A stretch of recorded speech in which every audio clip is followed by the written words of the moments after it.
Well, hello there. Welcome back to another episode. So, today we're going to get into the long bed truck and we're going to start doing some more work on it. But first, I said long bed, and if you notice, there was a sticker on there. It said Long Bed Mafia.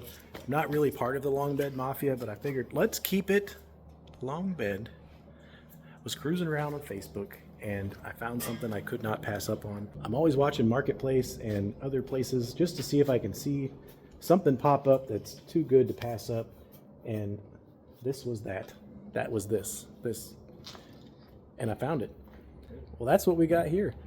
I went to check this guy out, and it looked primarily in all the spots where you'd have rust on these rigs. It looked like it did not have that, and I wanted something that was a little less work on the body, so I can work and focus more on the drivetrain things and the frame and all that, because that's what I like doing. And I got down there and looked at this truck, and man, it's beautiful. It's not really a color that I normally go for, but the paint, I mean, it needs a little bit cleaned up, but it looks great. And there was one little rust spot on the whole truck, and kind of ground that out, and I might be able to just buzz that hole shut and cover it up with something to match it. But anyways, here's the truck.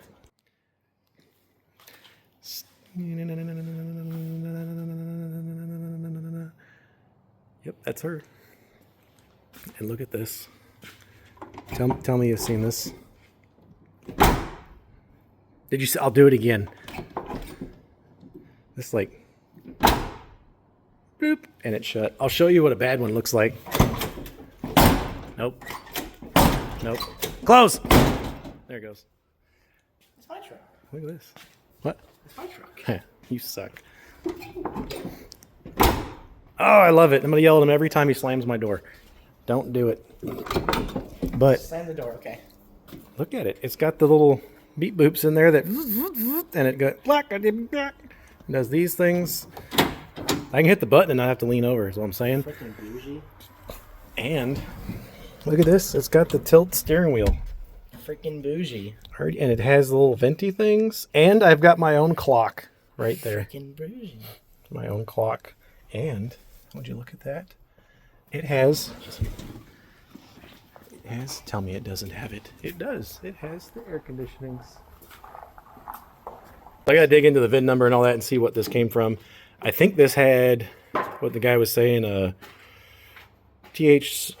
had a 700 R4 in there and something else. So that's probably what all these wires are for.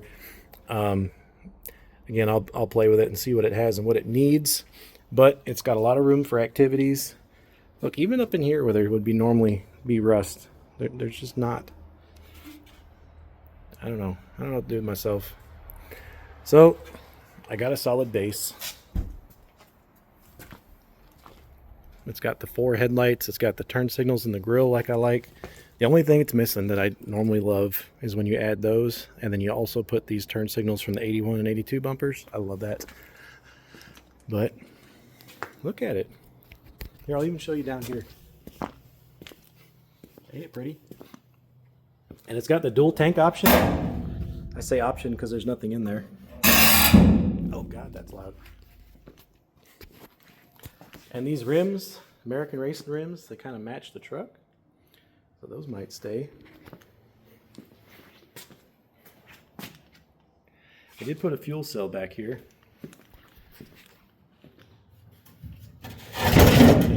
I'm assuming we're going to put some sort of a filler deal here, but this got dried out and cracked. He gave me another fuel cell with a lid that will go on that. Transmission cross member, looks like ceramic coated headers for a small block that have been modified. AC condenser and a fan shroud and some AC lines. Also, if you notice, I think these wheel tubs have been modified. Another section of wheel tub grafted in there. Well, look at all that room for activities. I don't know how big of a tire I can fit in there, but that looks like I got some room for stuff to happen. So that's nice. And there's Caltrex plates right there. I think he said there's Caltrex bars in here. Yep, right there. Caltrek bars, lights. There's the top of that. Oh, there's a trim for the. Oh yeah, headliner trim. It's got a slider window. What's in here? Nothing.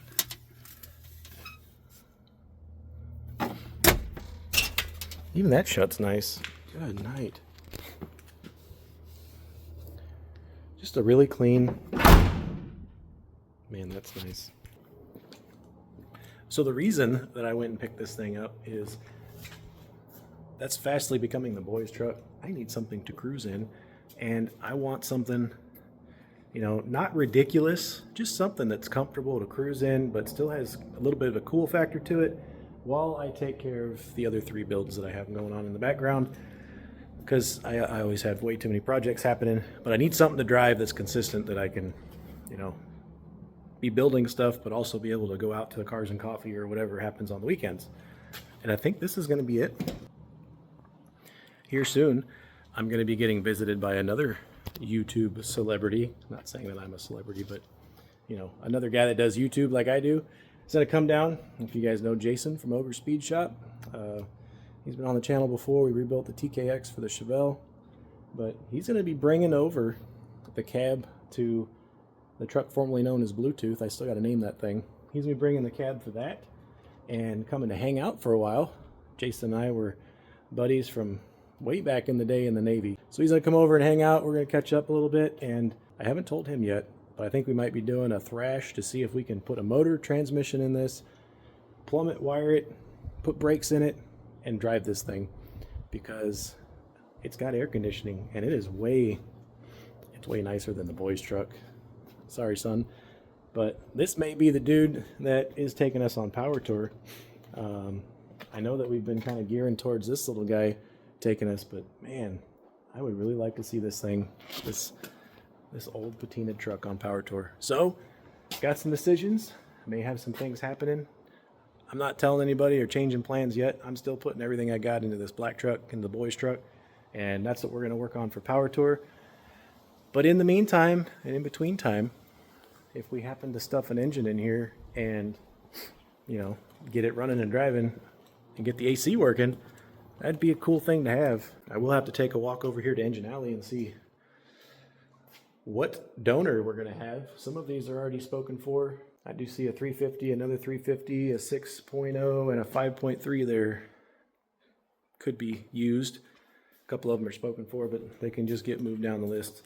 So anyway, we got some options, and I'm going to go do some Googling and thinking and see what we come up with. It's another morning. Spent yesterday getting that project, and then today there may be a pretty decent engine sitting over here at my favorite automotive recyclers. So I decided to come check that thing out, see if it's going to work out for the boys' truck. His smoke's pretty bad, and I'm kind of looking at a solid replacement that maybe I can go through and give it new bearings and things, but we're going to take a look at this. It's supposed to be a 327 coming out of a, I don't know what came out of, Chevy pickup. Well, I think that's going to work out just great for him. So we're going to be picking that 327 up. They're not ready to pull it out just yet, so they'll let me know when they do. I'm not in a rush to be tearing into some motors. So that's a thing. I'm going to go in here and take a look at my new project and see what I find. Well, I decided to see what was in this fuel tank back here, and apparently now this is the freshwater storage. What's that taste like? Yeah, that's just rainwater. Well, trying to decide what I want to do with this. I think I'm going to take this bed up, get it off and on something, and since there's already things happening back there, I'll probably just run a Blazer tank. I have a tank somewhere. Oh, I got a Wrangler tank for Bluetooth.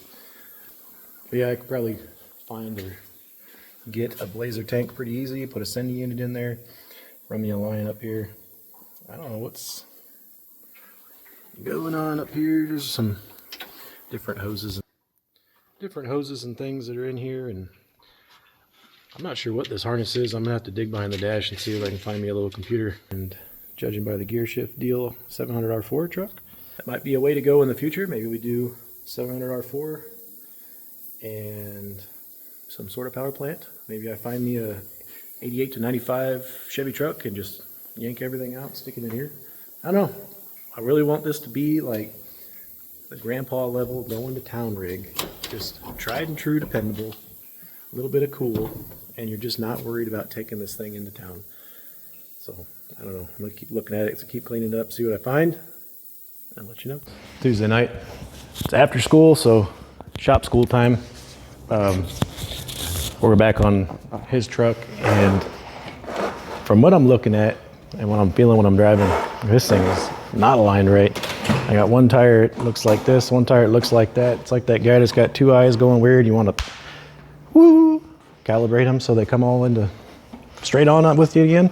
That's what we're gonna do. We're gonna align this thing best we can, and I'm gonna show you how I'd align stuff in my garage. What we're gonna do is we're gonna use these little turntable deals. I found these on eBay, I don't know, 10, 15 years ago. They were like 50 bucks. So I had to get them because I was doing alignment things, and they've been great.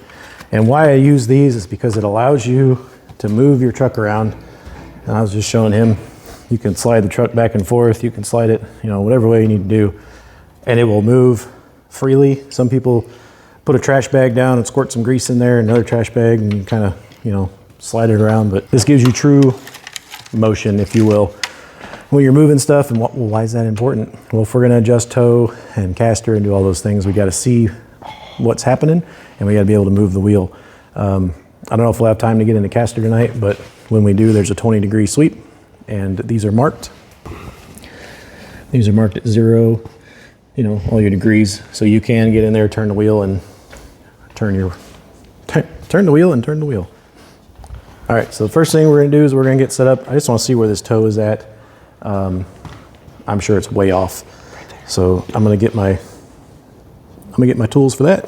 So previously I had made some, I guess they'd be quick stick bar, I don't know what you'd call these, but it was a 3/4 inch 120 wall square tube with a U-bolt cut in half and some backing plates, and that part would feed in through the back, and you'd put this end piece on there, and then you had little cutouts here for your tape measure to sit in.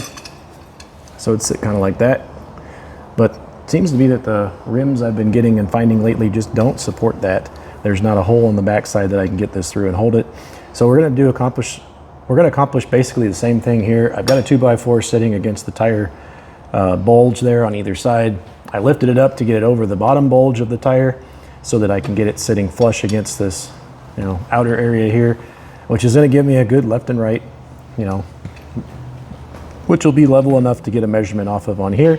And I've got the jack just to keep pressure against this so it stays nice and tight on there. And I've got the same thing on the other side. So, it doesn't really matter if you've got 3 feet this way and, you use I don't know what you would use. You can use bigger stuff, bigger 2x4, whatever. What we're doing is we're measuring the difference between the front and the back. So as long as we're, doing it the same, if you will, both sides, our measurements are gonna be fine and be the same. So what I'm gonna do is I'm gonna get my tape measures out here and show you what I mean. So I got my tape measures sitting here on either side. I used to have dedicated tape measures just to this when I was doing this a lot, setting up race cars and things, but basically all we're looking for here is the difference, right? So I've got, and this is a horrible example of this because this is rounded right here and I don't have a true edge. So let me get a straight edge. I don't like how this is working, but to give you an example of where we're at, hold the camera, dude. Yep. I'm gonna hold my straight edge here to find where my actual edge is. And I'm at 79 and 13/16 on the back. And good night. I'm at 80 and 3/16. So that's quite a bit. That's quite a bit of toe out. That would explain a lot of my craziness I've been having in this front end. Just floaty and darty, and the tires feel like they're doing this because they're just fighting each other going down the road. So I'm going to split that difference. I'm going to take 3/16 off both sides to try to get me to 0. And I'm going to adjust each tire in. So when I'm adjusting them in, since this is a front steer car, meaning that the steering rack is in front of where the tire is at, that means I'm gonna make that section narrower because that's where my tie rod adjustments are. So I'm gonna take 3/16 out. I'm gonna adjust it. Underneath here, there's two 9/16 bolts, and then we're gonna spin that adjustment, and we're gonna bring 3/16 on this side, 3/16 on this side.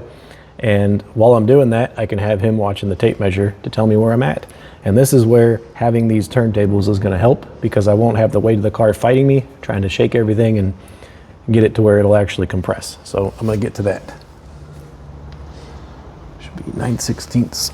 But for what we're doing, what I'm trying to say is I'm gonna go for a 16th in, and I now have that adjusted to 80 in the front and 80 and a 16th in the back. It just so happens that with my 2 blocks of wood, my wheelbase and all that stuff, that's what my numbers are. If I was using a 17-inch block of wood, then I'd be 97 and 97 and a half. That's just where the numbers are. The numbers themselves don't matter, but the difference between them do. So we are at 1/16 toe in. We were starting out at 3/8 toe out. So that's unbelievable. I don't know how this thing drove. I'm gonna lock these bolts down, and then we'll see what happens next. The next tool I use is the AccuLevel digital level. This is what we use to check our camber on our caster. You can use a number of other things, a 2x4 and a level. I've used my phone to do this a lot when I'm too lazy to get this thing out. But basically, this is how we're gonna measure our camber real quick, and we're gonna see how bad the caster is. I don't know if I'm gonna get into that, depending on how bad it is, but we're gonna check it. This end that comes on this one, at least the one that I bought, was made for the GM spindles. You can take your dust cover off. There's a magnet on here, and it sticks right to that. There's a level on the side here. We're gonna just rotate that, make sure we're still in the center. We're just gonna rotate that until we're level. So I'm at level right now, and this is telling me my camber is at negative 2.6 degrees. I don't know if I believe that. I'm gonna check that, pause that. I had to use my phone for a second. If you got a level app on your phone, I built a whole truck off of that. Don't mind me, I do redneck stuff. But basically you want an upper and lower point that you can get a straight edge on, because if you got it loaded, the bulge is gonna be the same at the top and the bottom. I just use a level. I hit top and bottom. I make sure that my level is level, this way, right? I guess it would be this way. You gotta make sure that you're straight on the level, and then you can put your phone or whatever other measuring app you have right up against this, and that'll tell you your angle. The phone confirmed I'm at negative 2.6, so negative 2.6 camber. This is great if I was building a race truck. Awesome. I'm gonna eat the inside edge of my tire fast though. So that tells me that on the control arm, there's 2 little arms. In fact, if you walk over here, I'll show you what they look like. This is another parts cross member. But basically you've got your upper control arm bolts right here. There's some nuts on the end of those that I just dropped, and you've got your little alignment shims. So if it's negative camber, that means it's jammed all the way in here. So to get that fixed to come back out, we need to pull this out a little bit. And how we do that is you've got the little rounded guy, and if you get on top here, you can see that rounded guy sits right in here on that control arm. And then you put a couple shims back there. Every shim you put back there will move this out a little bit more. And if you're moving camber, you do an equal one on either side. But when you do that, that also affects your caster measurement, which is this way. So if I have basically the upper control arm, upper ball joint rather, which way it is left and right, that affects my camber. I'm sorry, my caster. I kind of chicken before the egg here by setting the toe, and then I checked the camber just because I wanted to see where it was at. How you're supposed to do this is you start caster and work your way out. At least that's how I've done it in the past, and that gets me kind of close to where I'm at caster wise, and then if I need to change camber, I can evenly shim it out till I get that within spec. But caster changes everything. It's gonna change your toe, it's gonna change your camber, it's gonna change everything. Let's go measure that and see where caster's at so we can see how far off it is. So we're starting off on the left side, so I'm gonna turn my wheel 15 degrees to the left. That's what this gauge wants. So we have our marks down here.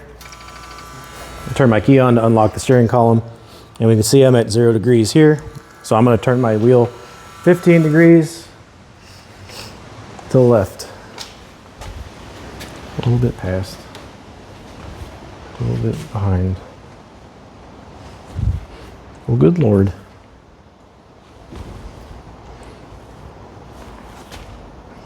Camera guy's also not telling me when I hit 15. Okay, so I'm at 15 degrees now. So I'm just going to follow the instructions. Rotate the gauge until it's level.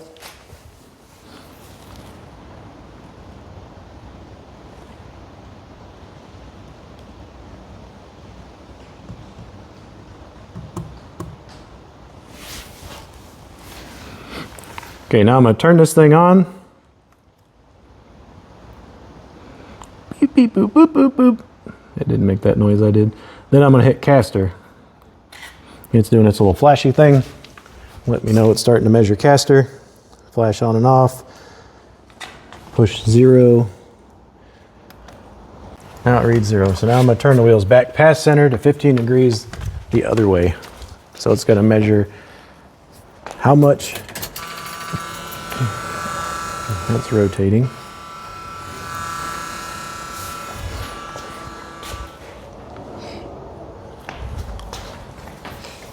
Okay.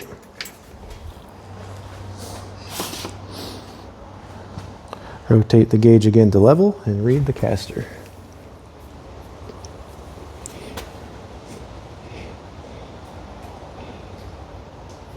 I'm not expecting a lot of these. These trucks don't usually have a whole lot of caster, which is the main problem you have. So I'm at 1.2 degrees caster.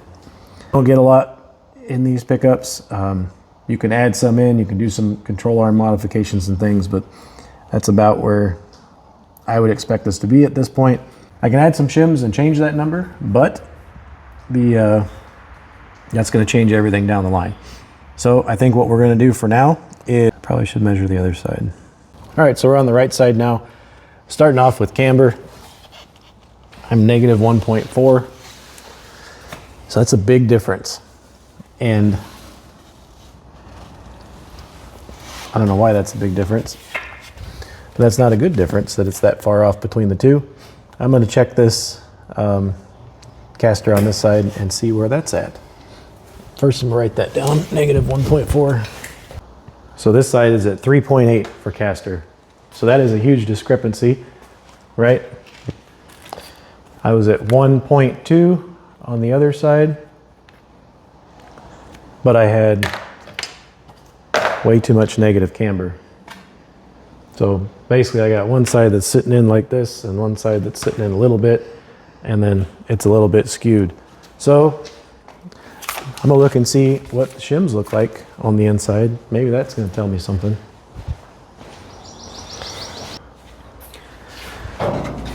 So if we look down in there, there's 2 of the larger shims on either side. If I'm happy with 1.2 degrees on the caster, I can just feed some more shims in there. This side over here, however, I cannot get in there like that. Which I think whoever engineered this truck should be drug out in the street and slapped silly. I might be able to get in there. Good Lord. Well, that explains why we've got so much of everything. I don't know if you can see that in there. Let me get a light.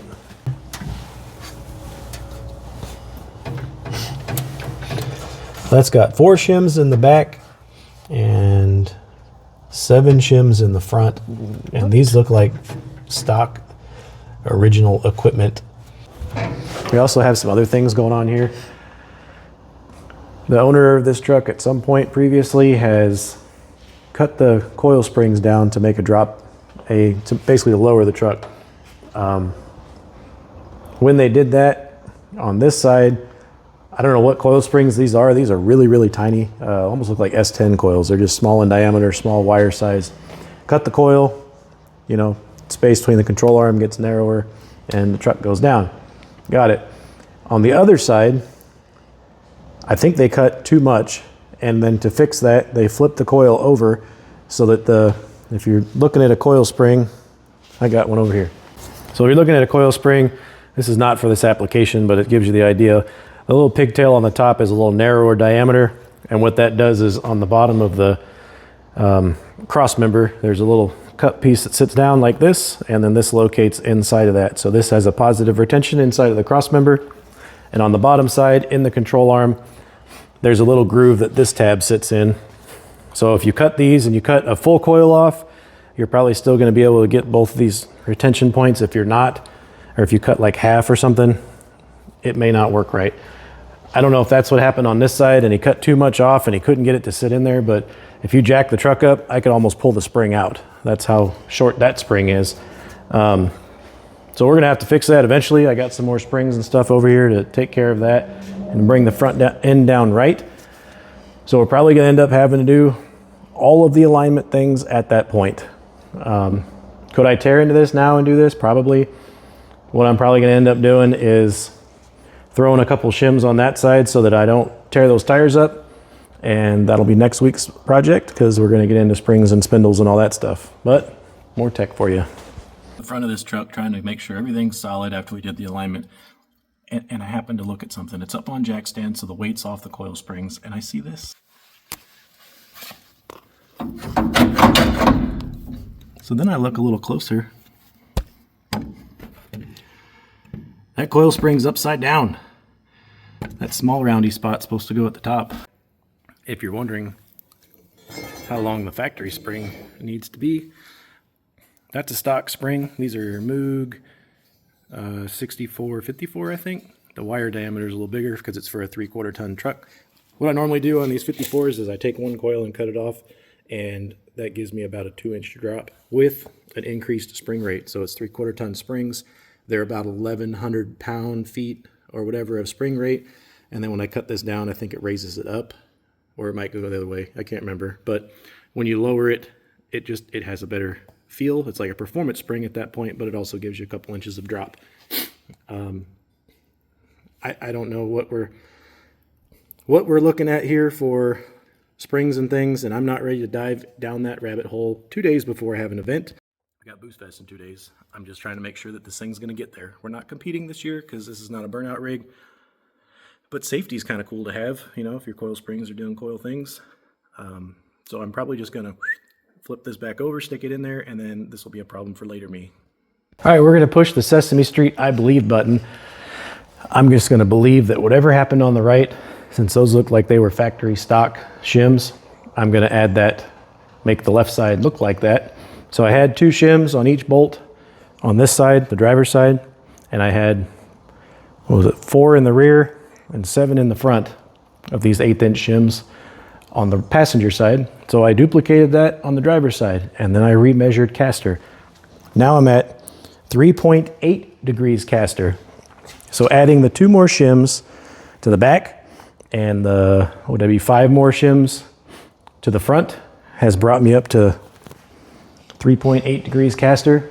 I might be able to get, you get that? I might be able to get a shim or 2 on that front bolt there, if you can show you. But there's not a lot of room left on that. Get more shims in there. Like I said, caster was not really a design or a thing they were thinking about back then. Even some aftermarket performance parts don't really count for that in there. But I'm gonna bring this guy back to 0 from measuring the caster, and I'm gonna measure my camber and see where we're at with that.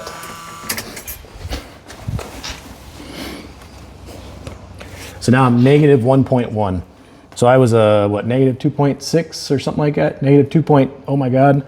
And now I'm negative 1.1 and 3.8. So I'm gonna write those down.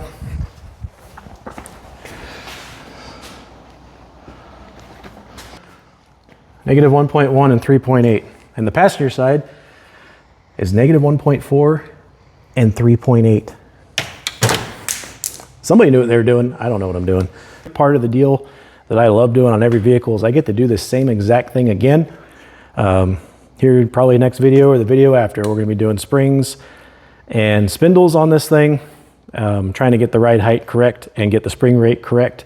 So all of that's going to happen again, because once we do different things with moving the kingpin up and all that kind of stuff, there's stuff that happens. So little tech for you guys, a little way to set your camber and caster. So what did you learn today? I learned how to measure camber and caster and toe. And how far off was this truck? A lot. 7. Isn't it crazy to think that with the wheels being pointed out, and one of them like a so, and the other one a little bit like a so, and then this one was like that, and then this one was also like that. So if you imagine a wheel has to spin like this to go straight, but you take that spinny thing and you move it all wonky like this on one side and all wonky on the other side. I'm surprised this thing, we weren't hearing just tires squealing.